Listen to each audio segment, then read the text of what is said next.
जन्मदिन है। आज का दिन व्यास पूर्णिमा के रूप में जाना जाता है।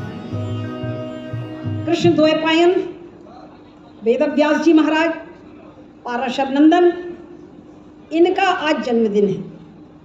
तो विश्व के लिए महत्वपूर्ण क्यों है? इसलिए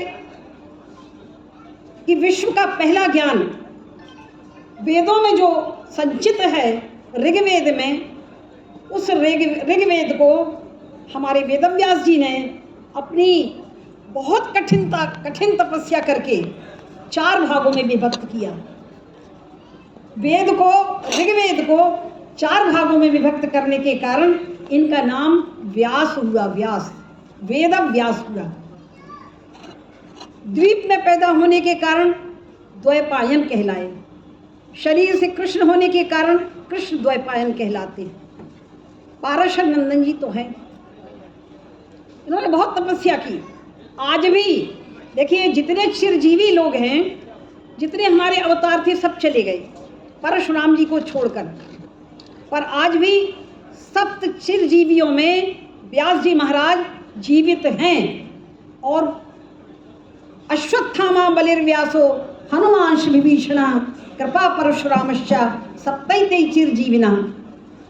बहुत से संत जो हिमालय पर तपस्या करने गए, आज भी, जैसे आचार्य श्री राम शर्मा या प्रभुदत्त जी ब्रह्मचारी, इन्होंने व्यास जी महाराज के दर्शन किए हैं।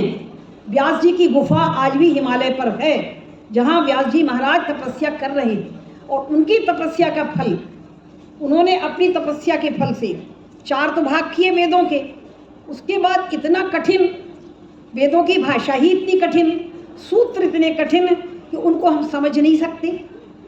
तो व्यास जी ने हम सबके कल्याण के लिए उसको 18 पुराणों में विभक्त कर दिया, सरल से सरल भाषा में, बहुत सुंदर उदाहरण देकर, कहानियों के द्वारा, और अच्छे अच्छे सब कुछ उन्होंने बतला दिया। तो 18 पुराणों में लिखा क्या है? अगर थोड़े से शब्दों में कहा जाए तो व्यास जी ने 18 पुराणों में लिखा क्या है? 2 चीजें लिखी कि अष्टादश पुराणेषु व्यासस्य वचनद्वयम् परोपकारः पुण्याय और पापाय परपीडनम्। सबसे बड़ा पुण्य है परोपकार करना, और सबसे बड़ा पाप है दूसरे को पीड़ा पहुंचाना। यही धर्म का सार। इन्होंने महाभारत जैसा ग्रंथ लिखकर, देखो बच्चों, मैं आप लोगों से कहती हूँ, सब कुछ पढ़िए, आप खूब कहानी पढ़िए, उपन्यास कहिए, सिनेमा देखिए, पर आपने अगर महाभारत नहीं पढ़ा तो आपने कुछ नहीं पढ़ा। महाभारत पंचम वेद कहलाता है। पंचम वेद है जिसका निर्माण वेदव्यास जी ने किया। इतना बड़ा ग्रंथ लिखते कैसे? गणेश जी महाराज आए लिखने के लिए, और उन्होंने उसका लिपिबद्ध किया और बोलते जाते थे व्यास जी महाराज। इस पंचम वेद में यन्ने न भारत तन्ने न भारत, माने जो महाभारत में नहीं है वो संसार में कहीं नहीं। इसमें धर्मशास्त्र भी है, नीति शास्त्र भी है, समाज शास्त्र भी है, सारी सब कुछ, विज्ञान भी है, भूगोल भी है। कोई चीज ऐसी संसार की नहीं, कोई ज्ञान नहीं है जो महाभारत में ना हो। इसलिए महाभारत जरूर पढ़ना चाहिए।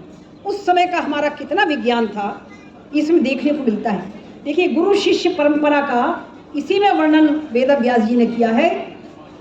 एक उस समय गुरुकुल चला करते थे, और गुरुकुल में ही शिष्य लोग, चाहे राजा का लड़का हो, चाहे रंग का लड़का हो, राजा और रंग के सब लड़के, कोई जाति पाति का भेद भी नहीं था, सारे लोग उसमें वहाँ एक साथ पढ़ा करते थे, और सबके साथ एक सा व्यवहार होता था। भगवान श्री कृष्ण और सुदामा एक साथ ही पढ़े थे संदीपन गुरु के यहाँ, और उनसे सब कुछ काम लिया जाता था।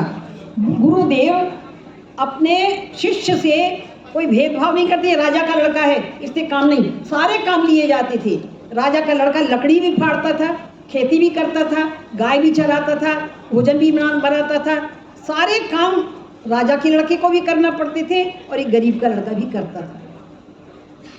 तो वर्णन आता है, उनके 3 शिष्य थे, अयोध्या नाम के गुरु थे, वेद व्यास जी ने महाभारत में वर्णन किया है। 3 शिष्य थे, एक थे आरुणि, आप लोगों ने छोटी कक्षाओं में पढ़ा होगा, दूसरे उपमन्यु और तीसरे वेद। गुरु इतनी कड़ा परिश्रम करवाते थे विद्यार्थियों से कि आज के माता पिता होते ना तो FIR दर्ज कर देते, पर उस समय राजा लोग कभी बोलते नहीं थे, कभी शिकायत नहीं करते थे। आरुणि को उन्होंने दिया कि तुमको मेड़ बांधना है, पानी गिर रहा था, आरुणि जाकर के मेड़ बांधता रहा, पर मेड़ बह जाती थी, तो स्वयं मेड़ की जगह सो गया, उसी में लेट गया। पर गुरु जी को चिंता हुई, देखो गुरु पिता के समान, पिता से भी बढ़ करके मानते थे। गुरु ढूंढने के लिए निकले, सवेरे गए तो देखा आवाज ठीक है, बढ़िया। जब ढूंढने के लिए गए, बेटा आरुणि तुम कहाँ हो, ढूंढते फिरे, मेड़ पर से उठ करके आया, गुरुजी मैं यहाँ पर हूँ, तुम यहाँ क्यों लेटे हो? बोले मेड़ फूट जाती थी तो मेड़ की जगह लेट गया, मेड़ उस पर पूरा पानी गिरता रहा। देखो ऐसी सेवा शिष्य लोग करते थे, पूरा शरीर फूल गया, गुरुजी ने उठाकर हृदय से लगाया। जब उसकी ये सेवा देखी तो गुरुजी ने आशीर्वाद दिया और उसको सारे वेद शास्त्र सब कुछ उसको प्रदान कर दिए। दूसरा था उपमन्यु, उसका बड़ा वर्णन आया है महाभारत में। उपमन्यु को गाय चराने के लिए भेजा, गुरुजी गाय चराने के लिए तो भेज देते थे, पर खाने पीने को कुछ नहीं देते थे। बेचारा दिन भर गाय चराता और शाम को लौट कर आया। गुरु ने पूछा कि तुमने क्या खाया है, तुम तो अच्छे मोटे मस्त हो। उसने कहा गुरुजी मैं भिक्षा मांग करके खा लेता हूँ। तो गुरुजी ने कहा तुम गड़बड़ करते हो, भिक्षा का अधिकार आश्रम का है, तुम्हें यहाँ ला करके देना चाहिए, तुम्हें खाना नहीं चाहिए। उस दिन दूसरे दिन उसने बंद कर दिया। फिर गुरुजी ने पूछा कि तुम अब क्या खाते हो? कहा गुरुजी गौ माता हमको दूध देती, हम पी लेते हैं। बोले नहीं, आश्रम की गाय है, तुमको बिना पूछे आश्रम की गाय का दूध नहीं लेना चाहिए। दूध भी बंद कर दिया। फिर पूछा कि अब क्या खाते हो? कहा कि बछड़ा जो दूध पीता है उसका फेन पी करके मैं रह जाता हूँ। गुरुजी ने कहा ये तो तुम गलत करते हो, बछड़ा तुम्हारे लिए ज़्यादा दूध फेन दे देता होगा, इसलिए तुमको बछड़े का तुम हिस्सा मारते हो, वो नहीं पीना चाहिए। वो भी छोड़ दिया। अब उसके खाने पीने के लिए कुछ भी नहीं, कोई इंतजाम गुरुजी ने नहीं किया, भूखा भेज दिया। जब भूख के कारण बहुत व्याकुल हुआ, उसने आग का दूध पी लिया, मदार का, और उसकी आंखें अंधी हो गई। अंधा होकर के एक कुएं में गिर गया वो। गाय लौट आई, उपमन्यु नहीं लौटा। तो गुरुजी ढूंढते हुए चले, बेटा उपमन्यु तुम कहाँ हो? देखो गुरु व्याकुल हो गए। कुएं में से आवाज आई, गुरुजी मैं यहाँ पर पड़ा हूँ। कैसे पड़े हो? तो कहा मैं भूख के कारण व्याकुल था, आग का दूध पिया मैंने तो मेरी आंखें अंधी हो गई, मैं कुएं में गिरा हूँ। गुरुजी ने देखा, कहा तुम अश्विनी कुमार का ध्यान करो, देवताओं के वैद्य हैं वो, तुम्हारी आंखें आ जाएंगी। अश्विनी कुमार आए तो उनको पुआ ला करके दिया, कहा तुम बेटा ये पुआ खा लो, तुम्हारी आंखें अच्छी हो जाएंगी। उसने कहा नहीं, जब तक गुरुजी नहीं कहेंगे, आज्ञा नहीं देंगे, तब तक मैं नहीं खाऊंगा। नहीं खाया। तब गुरुजी आए, उन्होंने कहा बेटा तुम खा लो ये औषधि। जब खाई उन्होंने आंखें आ गई। गुरुजी ने कुएं में से निकलवा करके उसको हृदय से लगाया और बच्चों फिर सारे ज्ञान जो कुछ भी गुरु जी के पास था, वेद और शास्त्र सब कुछ उसको प्रदान किए। बहुत बड़े उपमन्यु बहुत बड़े ऋषि के रूप में प्रकट हुए। और इसी तरह वेद से भी गुरु जी ने बहुत ज़्यादा कार्य किया। तो कहने का तात्पर्य ये, उस समय के गुरु पूरे जीवन की शिक्षा देने के लिए इतना कठिन परिश्रम करवाते थे, इतना कठिन परिश्रम करवाते थे कि पूरे जीवन के लिए तैयार हो जाते थे वो, पर कभी कोई शिकायत नहीं करता था। आज तो बड़ी मुश्किल है, बच्चों ने झाड़ू लगा ली अगर अपने कक्ष में, स्कूल में, तो मीडिया वाले तुरंत झाड़ू की फोटो लेकर के पेपर में निकाल देते हैं। बच्चों से झाड़ू लगवाई जाती है। अपने खाने के बर्तन बच्चे अगर धो रहे हैं तो मीडिया वाले फोटो लेकर के तुरंत बच्चों से बर्तन मंजवाए जा रहे हैं। अरे भैया, हम लोगों ने जब प्राइमरी में, हमारे यहाँ कोई बेंच वेंच कुर्सियाँ नहीं थी, फट्टी थी, हम लोग आकर के पहले झाड़ू लगाते थे, फट्टी बिछाते थे और चाक डस्टर रखते थे और तब हम बैठते थे। तो हम लोगों की फ़ोटो किसी ने नहीं खींची, ना हम लोगों की शिकायत थी। हम लोगों को बड़ा उत्साह होता था कि हम झाड़ेंगे, बड़ी कंपटीशन होता था कि हम अपनी कक्षा को साफ करेंगे। तो सेवा करना ये बहुत आवश्यक है।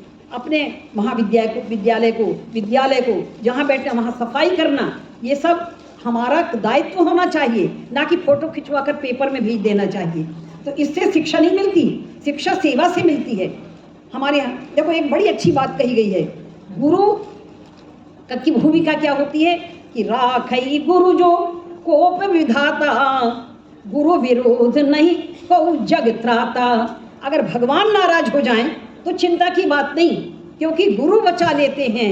भगवान से जो नाराज व्यक्ति है उसको गुरु जी बचा लेते हैं। पर याद रखो, अगर गुरु नाराज हो गए तो परमात्मा भी नहीं बचा सकता। इसलिए गुरु की प्रसन्नता सबसे बड़ी चीज होती है। हमारे यहाँ वर्णन आता है, रामचरितमानस में वर्णन आया, काकभूषुणी जी ने अपने पूर्व जन्म की कथा सुनाई कि मैं अयोध्या में जन्म हुआ पर अकाल पड़ा तो मैं उज्जैनी में चला गया। उज्जैनी में एक बहुत अच्छे परम साधु परमार्थ विंदक बड़े अच्छे गुरु जी थे और वे सबका सम्मान करते थे। उन्होंने मुझे, शूद्र जाति के थे, उन्होंने उसको अपने पुत्र के समान माना, उसको खाना पीना दिया, उसका पालन किया, उसको शिक्षा दी और उसको दीक्षा दी, गुरु मंत्र दिया और अपने बेटे के समान रखा।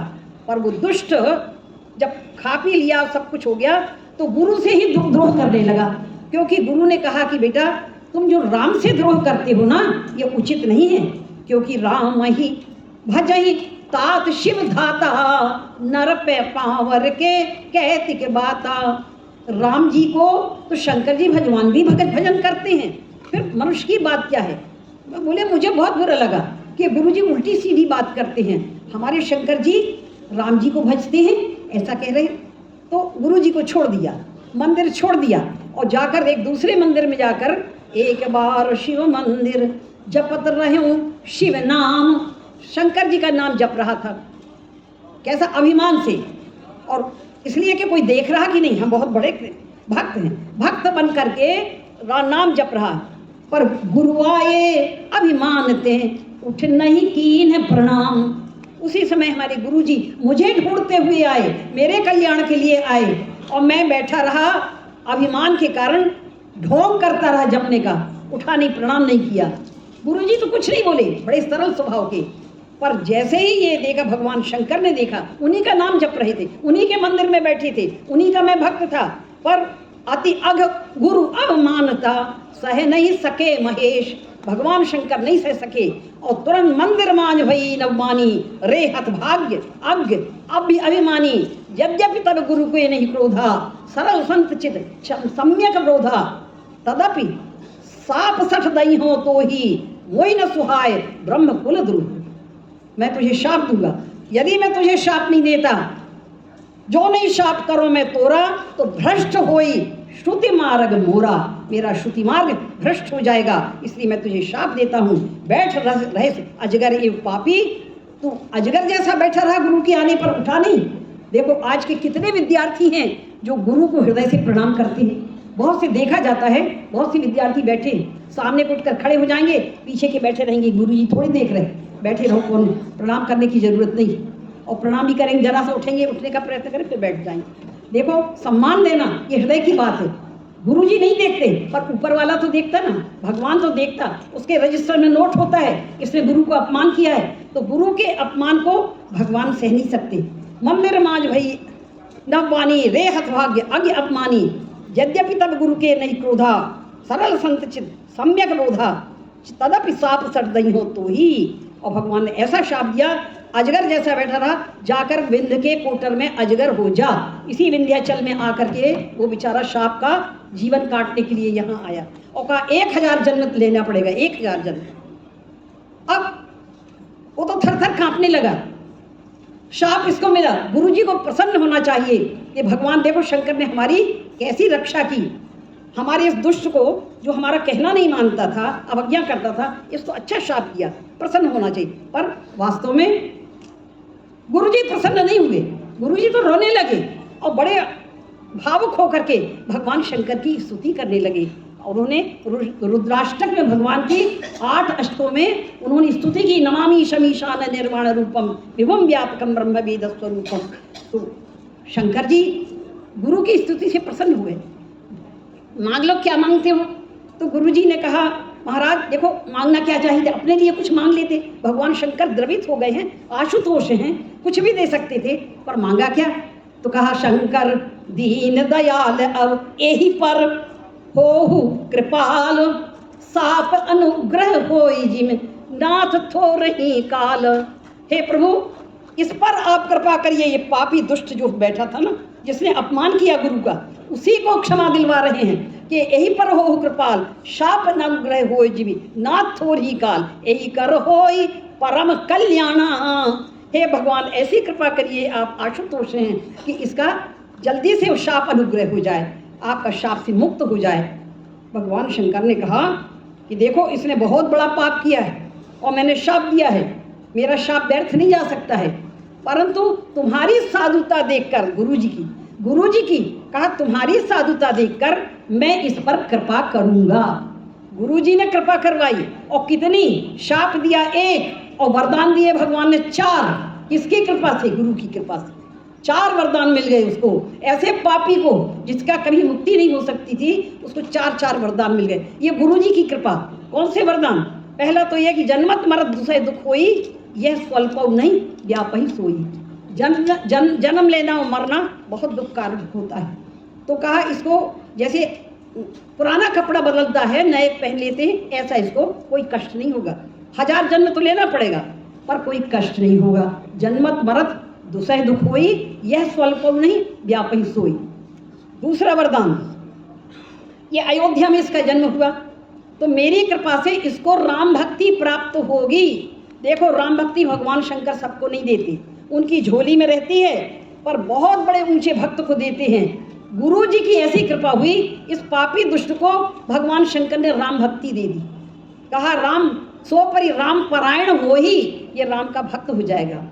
अब तीसरी देखो, शाप दिया एक, अब वरदान देखो, और कहा कवने जन्म में मिटा ही नहीं ज्ञान, किसी भी जन्म में कहीं भी ये जन्म लेगा इसका ज्ञान नहीं मिटेगा। जो गुरु जी से ज्ञान इसने प्राप्त किया है, हर जन्म में इसको ज्ञान यथावत रहेगा। और चौथा, अप्रतिहत गत हुई है तो ही ये जहाँ जाना चाहे वहाँ चला जाएगा क्षण भर में। आज यहाँ बैठा तो इंग्लैंड अभी एक क्षण में इंग्लैंड पहुँच जाए, ऑस्ट्रेलिया पहुँच जाए, कहीं भी जा सकता है। अप्रतिहत गत तो हुई है तो ही। 4 वरदान जब मांगे, ये मांगे नहीं उसने, भगवान ने दिए। किसकी कृपा से? गुरु की कृपा से। ये गुरु का महत्व होता है भैया। गुरु इतना महत्वशाली होता है कि राखई गुरु जो कोप विधाता, गुरु विरोध नहीं को जग त्राता। इनके जीवन बदल गया तो यही काकभूषण जी के रूप में हुए, जो भगवान शंकर जी से 4 आशीर्वाद प्राप्त किए। तो उन्होंने कहा कि हमने इतने जन्म लिए, क्या अनुभव हुआ आपको? बोले भैया अनुभव ये हुआ कि एक शूल मोहि बिसर न काऊ, गुरु कर कोमल शील स्वभाव। हमारे गुरु जी कितने कोमल स्वभाव, कितने उनमें प्रेम था, कितनी सहजता थी, कितनी कृपालुता थी। उन्होंने मेरे कैसे अपराध को क्षमा किया और करवाया। तो आज मैं गुरु की कृपा से जो कुछ हूँ, उनका जीवन बदल गया। तो भैया गुरु क्या नहीं कर सकते, सब कुछ कर सकते। कथा बहुत है। देखो भगवान श्री राम का पूरा जीवन बना गुरु के कारण ही। गुरु एक थोड़ी सी और चर्चा करते हैं। देखो रघुवंश के जितने राजा महाराजा थे, सबका जीवन बनाया गुरु वशिष्ठ जी ने। भरत जी ने एक बात कही, भरत जी ने कहा कि सो गुसाई जही विधि गति छे की, तारी को सकै टेक जो टेकी। हमारे गुरुदेव ऐसे महान हैं, भरत जी कह रहे चित्रकूट में, हमारे गुरुदेव ऐसे महान हैं, इन्होंने जो संकल्प कर लिया ब्रह्मा भी उसको नहीं मेट सकता। ब्रह्मा भी गुरु जी के संकल्प को मेट नहीं सकता है। तो ऐसा हुआ क्या? बोले हाँ, इक्ष्वाकु महाराज मनु जी थे, उन्होंने पुत्र प्राप्ति के लिए यज्ञ किया, और जब उनको हो गई, लड़की हो गई, इला नाम की पुत्री। बड़े परेशान, महाराज ने पुत्र प्राप्ति के लिए किया था और लड़की कैसे हो गई? तो कहा रानी से पूछो। रानी ने कहा कि मैंने पुत्री मांगी थी।